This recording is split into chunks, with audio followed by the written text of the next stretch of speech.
outside, it seems that we have all become very similar.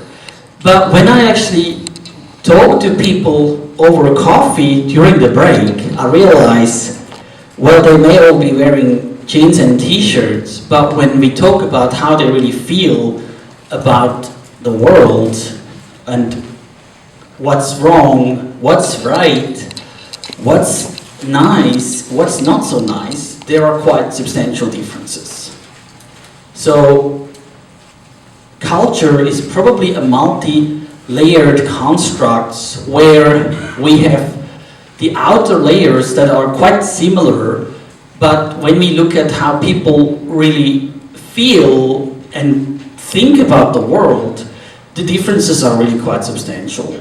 And I think when you do your projects for the food bank, you might have to think about this as well. We cannot just assume that you are looking at one target group and everybody is the same. It's just not true. There is differences in terms of, this is a bit of a shocking photo of me, but a great photo of my two friends. So just look at my friends, not me. But the thing is, you have to think about gender differences, cultural differences, and my two friends and mentors in Korea and Canada, we've done some research on this actually, which has been published.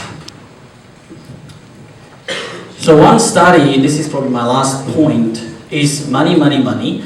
So Rosalie Tang, who's a famous professor in Canada, and I, we did a study where we looked at people's attitude towards money, towards material things, cars, house, boat, new bag, and so forth, and also savings rates. So how do people actually treat money? And we compared different cultural groups. So we looked at the Caucasians and we looked at the Chinese, and we found really quite substantial differences. So these were the sampling places. Which places are these? Which city is this one here? Huh? Shanghai, well done. This is Shanghai. What about this one up here? Ooh, that's tricky. Yeah, this one is Sydney, that's clear. I hope.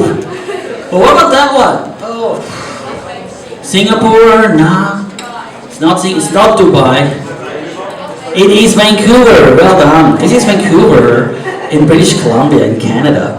So we sampled people in China, Australia, and Canada.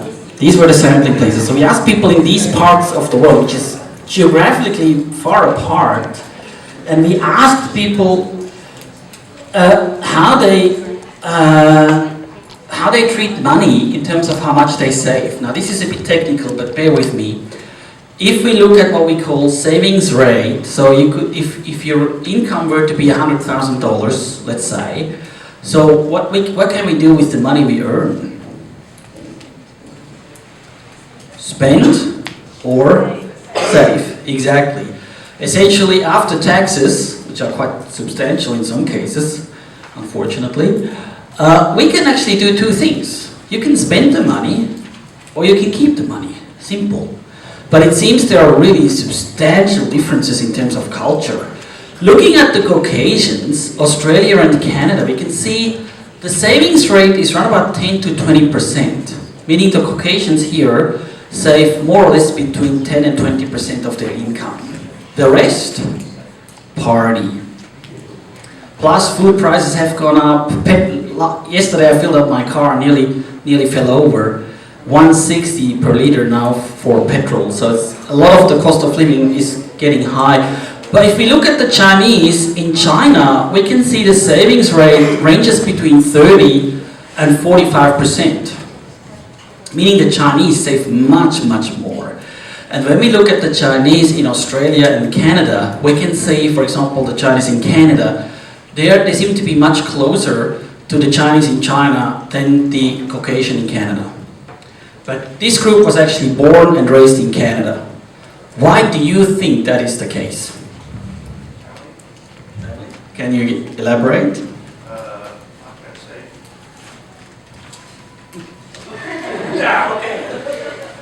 Your parents save? Yeah, exactly. And therefore? Exactly. So it's more like a cultural thing, right? So these guys, this group and this group watches similar TV, has gone to the same schools, same kindergarten, same university, same mates, same school uniform, same everything. But the behavior is very different. And it seems to be boiling down to family, culture, your parents, your grandparents, the values that have been passed on. So for your projects, you might want to think about this as well, because what you're doing, you're trying to get people to donate cash. But I can only give you money if I actually have money, needless to say. So if I've spent it all, or if I want to save it all, it will be hard to get a dollar out of me. Now, last but not least, I want you to quickly think about this. And I want to ask you the question, just quickly, 2 minutes in your school. After this presentation, what is your passion for this project? And I want different speakers to the last round. So just think for 2 minutes. What is your passion for this project? Very briefly. Think for 2 minutes and discuss.